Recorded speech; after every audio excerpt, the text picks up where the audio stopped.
بسم اللہ الرحمن الرحیم۔ السلام علیکم ناظرین۔ حدیث مبارکہ ہے کہ حضرت صلی اللہ علیہ وآلہ وسلم نے فرمایا، مسلمان اور کافر کے درمیان فرق کرنے والی چیز نماز ہے۔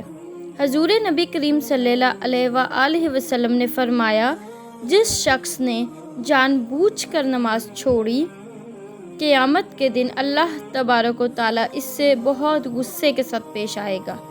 میری نماز چھوڑنے کی وجہ سے دنیا میں ملنے والی 5 سزائیں۔ نمبر 1، اس کی عمر سے برکت اٹھا لی جاتی ہے، یعنی اس کی زندگی بے برکت ہوتی ہے۔ نمبر 2، نیک لوگوں کی نشانی اس کے چہرے سے مٹا دی جاتی ہے، یعنی اس کا چہرہ بے نور ہو جاتا ہے۔ نمبر 3، ایسا شخص جو بھی نیکی کرے گا اللہ پاک کے ہاں ثواب نہ پائے گا۔ نمبر 4، اس کی کوئی دعا آسمان تک نہ پہنچے گی۔ نمبر 5، اگر اللہ کے نیک بندے اس کے حق میں کوئی دعا کرتے ہیں تو ان کی دعا بھی بے اثر ہوتی ہے۔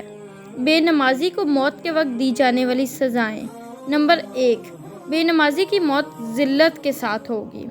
نمبر 2، مرتے وقت وہ بھوکا مرے گا۔ نمبر 3، موت کے وقت چاہے اس کو کتنا ہی پانی پلائیں لیکن استسقاء کے مریض کی طرح اس کی پیاس نہ بجھے گی اور دنیا سے پیاس کی ہی حالت میں رخصت ہوگا۔ بے نمازی کو قبر میں دی جانے والی 3 سزائیں۔ نمبر 1، بے نمازی کی قبر اتنی تنگ کر دی جائے گی کہ اس کی پسلیاں ایک دوسرے میں داخل ہو جائیں گی۔ نمبر 2، بے نمازی کی قبر میں آگ دہکائی جائے گی تاکہ اس میں جلتا رہے۔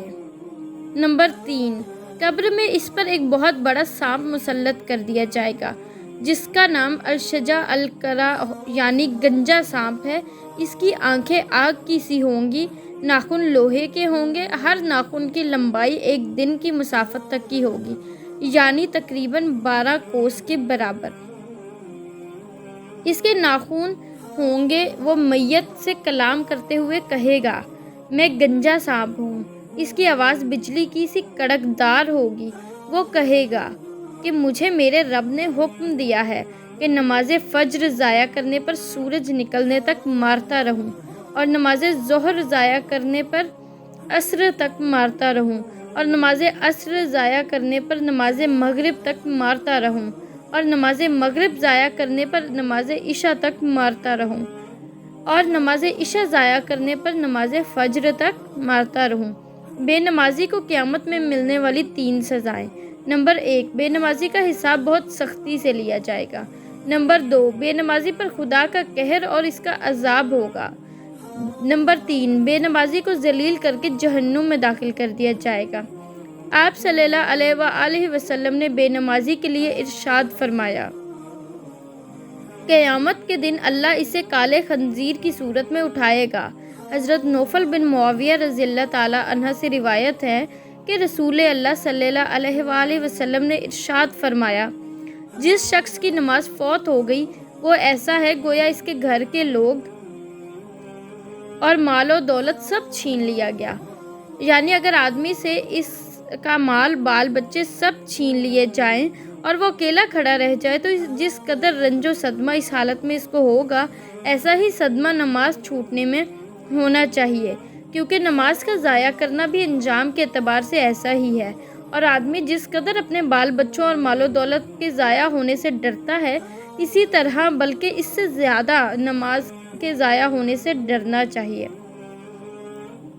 حضرت عبداللہ بن عمرو رضی اللہ تعالیٰ عنہ نبی کریم صلی اللہ علیہ وآلہ وسلم سے نقل فرماتے ہیں کہ ایک دن حضور اقدس صلی اللہ علیہ وآلہ وسلم نے نماز کا ذکر فرمایا اور یہ ارشاد فرمایا، جو شخص نماز کا اہتمام کرے تو نماز اس کے لیے قیامت کے دن نور ہوگی اور حساب پیش ہونے کے وقت حجت ہوگی اور نجات کا سبب ہوگی، اور جو شخص نماز کا اہتمام نہ کرے اس کے پاس نہ کوئی حجت ہوگی، نہ اس کے لیے قیامت کے دن نور ہوگا اور نہ نجات کا کوئی ذریعہ، اور قیامت کے دن اس کا حشر قارون، حامان، فرعون اور ابی بن خلف جیسے بڑے بڑے کافروں کے ساتھ ہوگا۔ جب بندہ اول وقت میں نماز پڑھتا ہے تو وہ نماز آسمان کی طرف چڑھتی ہے، یہاں تک کہ عرش تک پہنچ جاتی ہے۔ پھر ایسی نماز قیامت کے دن اللہ تعالیٰ سے اپنے پڑھنے والے کے لیے بخشش مانگے گی، اور وہ نماز نمازیوں کو یوں دعا دیتی ہوئی جاتی ہے: اللہ تعالیٰ تیری بھی ایسی حفاظت کرے جیسے تو نے میری حفاظت کی۔ اور اگر بندہ نماز کو غیر وقت میں پڑھتا ہے تو وہ اس حال میں اوپر جاتی ہے کہ وہ تاریک ہوتی ہے، آسمان تک جاتی ہے تو وہاں سے پرانے گیلے کپڑے کی طرح لپیٹ کر نمازی کے منہ پر مار دی جاتی ہے، اور نماز کو یوں بد دعا دیتی ہے: اللہ تجھے بھی یوں ہی ضائع کرے جیسے تو نے مجھے کیا ہے۔ چنانچہ اللہ تعالیٰ کا ارشاد ہے: فخلف من بعدہم خلف اضاعوا الصلاۃ واتبعوا الشہوات۔ ترجمہ: پھر ان کے بعد ایسے لوگ ان کی جگہ آئے جنہوں نے نمازوں کو برباد کیا اور نفسانی خواہشات کے پیچھے چلے، چنانچہ ان کی گمراہی ان کے سامنے آ جائے گی۔ حضرت ابو ہریرہ رضی اللہ عنہ سے روایت ہے کہ نبی کریم صلی اللہ علیہ وآلہ وسلم کا ارشاد ہے: قیامت کے دن آدمی کے اعمال میں سب سے پہلے فرض نماز کا حساب لیا جائے گا۔ اگر نماز اچھی نکل آئی تو وہ شخص کامیاب اور بامراد ہوگا، اور اگر نماز بیکار ثابت ہوئی تو وہ نامراد اور خسارہ میں ہوگا۔ اور اگر فرض نماز میں کچھ کمی پائی گئی تو اللہ تعالیٰ ارشاد فرمائے گا: دیکھو اس بندہ کے پاس کچھ نفلیاں بھی ہیں جن سے فرضوں کو پورا کر دیا جائے۔ اگر نفلیں نکل آئیں تو ان سے فرضوں کی تکمیل کر دی جائے گی، اس کے بعد پھر اسی طرح باقی اعمال کا حساب ہوگا۔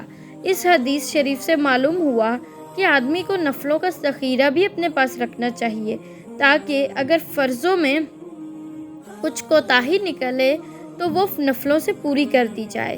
حضرت انس بن مالک رضی اللہ تعالیٰ عنہ سے روایت ہے کہ رسول اللہ صلی اللہ علیہ وآلہ وسلم نے ارشاد فرمایا: میری آنکھوں کی ٹھنڈک نماز میں رکھی گئی ہے۔ نماز ایمان کے بعد اسلام کا اہم ترین رکن ہے۔ صرف قرآن پاک میں تقریباً 700 مرتبہ کہیں اشارتاً اور کہیں صراحتاً مختلف عنوانات سے نماز کا ذکر ملتا ہے۔